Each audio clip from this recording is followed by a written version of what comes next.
মুস্তাফিজকে নিয়ে একই বললেন রবীন্দ্র জাদেজা। মুস্তাফিজকে নিয়ে রবীন্দ্র জাদেজার কত সুন্দর মতামত দিয়েছে।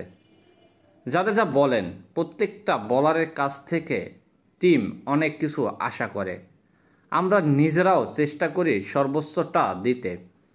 এরপর এক সাংবাদিক বলেন, মুস্তাফিজুর রহমান 4 ওভারে 55 রান দিয়েছে গত ম্যাচে, আপনি এ বিষয়ে কি বলবেন? জাদেজা বলেন, একটা ম্যাচ খারাপ হতেই পারে, তাই বলে যে বলার চেষ্টা করেননি বা ভালো বল করেননি সেটা কিন্তু না। মুস্তাফিজ অসাধারণ একজন বলার, সেটা আপনাকে মানতেই হবে। আগের ম্যাচগুলো দেখেন, সবগুলো ম্যাচে কিন্তু মুস্তাফিজের উইকেট আছে এবং বোলিংও ভালো করেছে। মুস্তাফিজ আমাদের টিমের জন্য একজন কার্যকারী বোলার। একটা ম্যাচ খারাপ হতেই পারে, আশা করব সামনের ম্যাচে মুস্তাফিজ সেরাটা দিবে, ভালো কিছু করবে।